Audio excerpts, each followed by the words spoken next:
Hi there, I'm Joanne Ilaqua, and I am a nurse, doula, and Lamaze educator, and I'm also the founder of Mamasoup, an online community for moms and a blog for moms as well.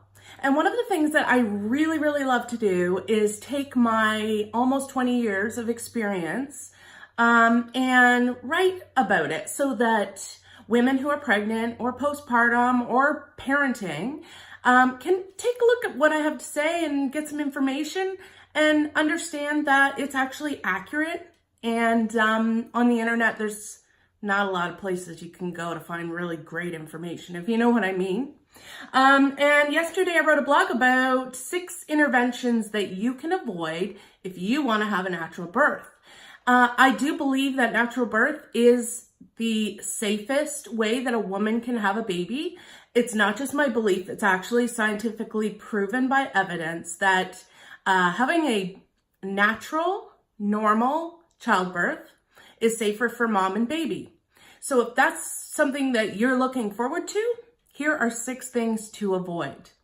Number 1 is restricting eating and drinking. A lot of doctors do not want moms eating and drinking while they're in labor. This is because if they need to do an emergency cesarean, having food in your tummy, if you have to go under a general anesthesia, can be very dangerous.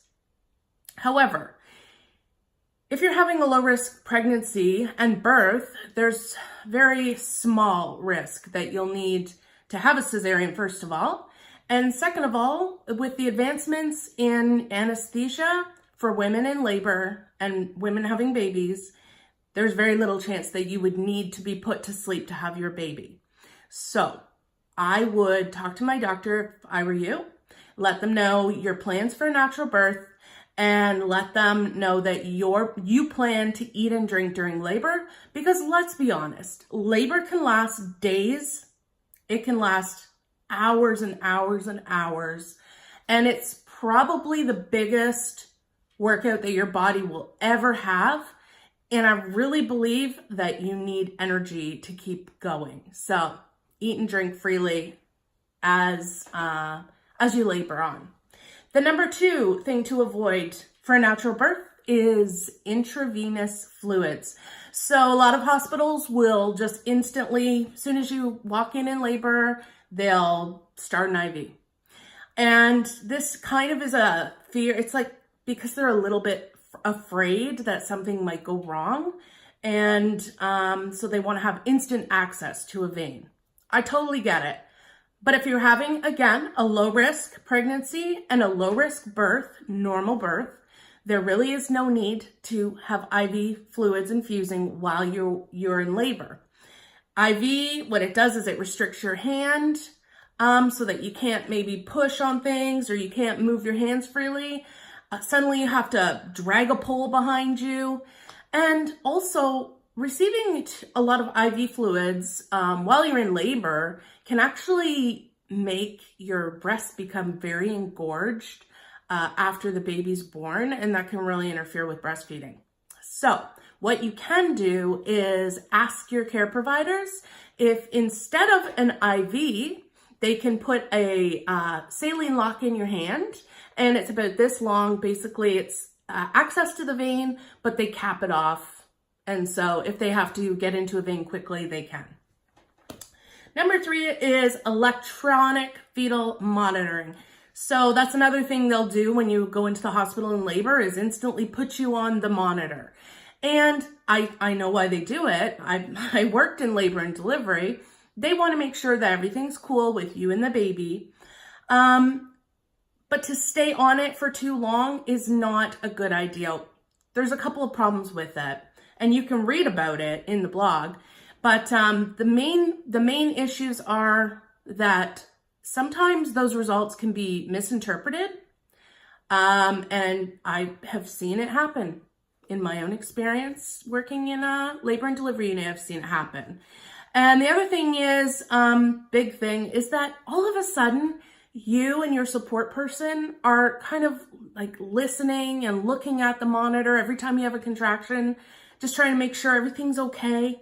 instead of kind of focusing on comfort measures and moving around and things that will actually help your labor along. So just say no to EFM. What you can do instead is ask for them to do what's called intermittent monitoring. So they can just put a little handheld device on every once in a while, make sure the baby's heart rate is okay. They can do it during contractions.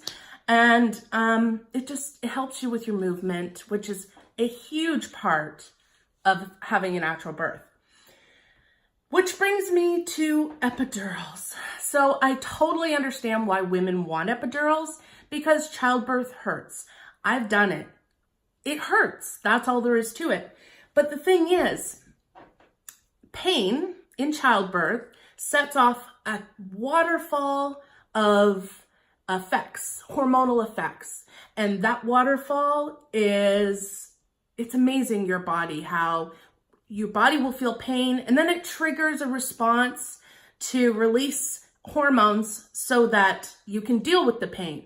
But if you have an epidural, you can't feel that. Your body doesn't have the ability to feel the pain, and it doesn't create that waterfall effect, that natural, normal hormonal reaction to labor and childbirth. The other thing, obviously, with an epidural is you cannot move. So you're stuck in a bed, and they can flip you or sit you up, but it's not the same as being able to walk or sit on a ball or, just move. It's actually probably one of the worst things for a natural birth that you could do. So just say no to the epidural. You can handle any pain for a minute or two, right? You're strong, you got it. Augmenting labor is another one. So a lot of times you'll go into the hospital to have your baby, things are moving along, but being in the hospital can make women really nervous. It can disrupt the labor process because it is invasive, it's bright, it's loud, and sometimes labor slows down. But unfortunately, you're on a timeline once you get into the hospital. And so if your contractions aren't productive, and if your cervix isn't changing fast enough for a hospital, they may want to augment your labor with Pitocin, which is a synthetic hormone.